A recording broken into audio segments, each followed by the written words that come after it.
The place in my heart. He comes all the way from New Jersey. Tonight is his New York City debut. So how about an extra big special welcome for Ken Krantz, everybody.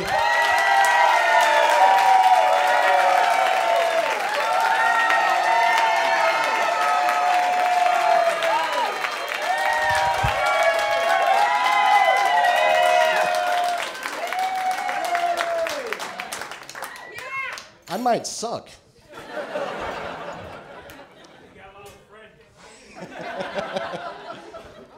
So it turns out this whole Mackenzie Phillips thing was just a huge misunderstanding. She asked her dad for some incense. Hey, at least he paid her some attention. I couldn't even get my dad to have a catch with me. And her dad was a big, important rock star, always on tour. He still found time to smoke crack with her, shoot up with her, fuck her. My dad was home at 5 o'clock every night. I couldn't even get a hand job. So did you guys see this in the paper that Michael Jackson died? I could just not find the time to give a fuck about dead Michael Jackson, I have to be honest. And I know the world went bonkers. But it's like we swept that whole kid fucking thing right under the rug, didn't we? I know what people say. Well, he was never convicted. All right, that's true, but he was never acquitted either. He just gave some kid a ton of money to shut up. Remember that first kid came forward in the 90s and said Michael molested him?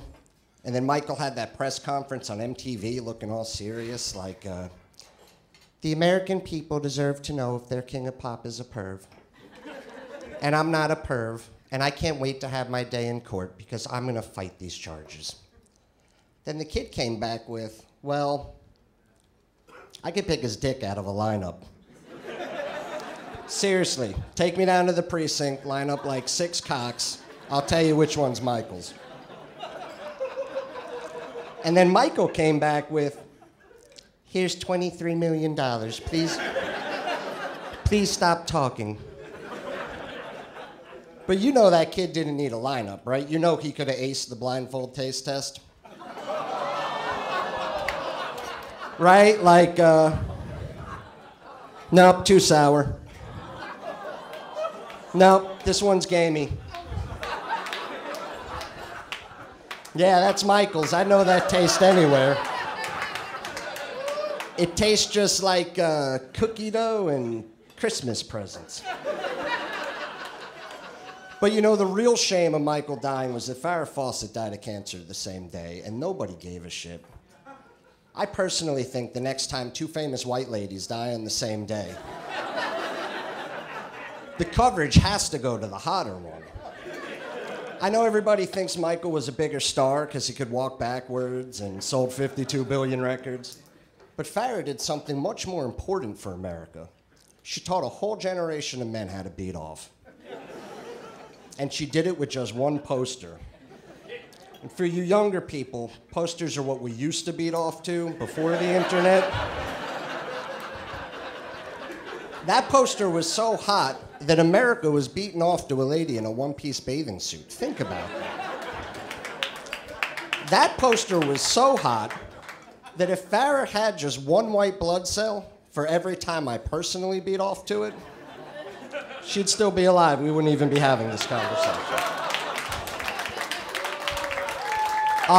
You know what? I'm really glad you guys like that joke, because my wife hates when I tell that joke. She thinks I spend too much time writing stupid dick jokes and not enough time doing anything else. I could tell she's getting a little annoyed because I came home the other night and she had this doll, and I'm not making this shit up. You could buy this in the stores. It's called the Perfect Husband. And you press this thing's button, and it says all sorts of ridiculous bullshit that no husband anywhere in America would ever say. Like, I love your mom. I think she should come spend a week.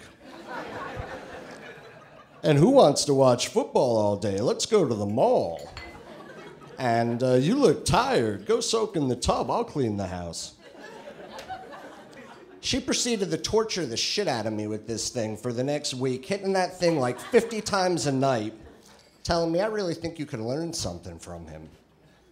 So eventually I had enough. I went, I scoured the stores. I found the perfect wife doll. Brought her home. Except I took the batteries out. So no matter how many times I hit the button, all it could do was shut the fuck up.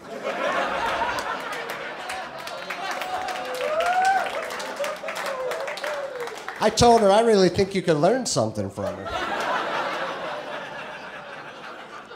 Hey, speaking of women, shutting the fuck up.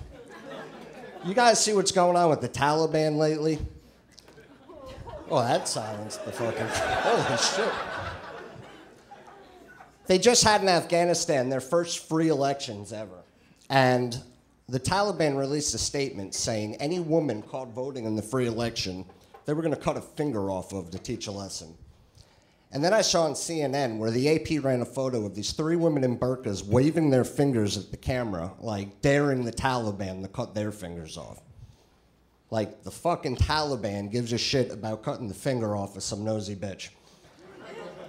They got a website where all they do is cut off your head. That's the whole trick. www.taliban.com. They bring you in the room, call you an infidel, chop off your head. Ta-da! So it got me thinking, like, these women are really dedicated to the democratic process. Like, that's crazy. Who in this room would vote if they threatened to cut your finger off for voting? I personally wouldn't vote if they threatened to cut off my cable. I don't even need to be threatened not to vote. I sometimes just forget.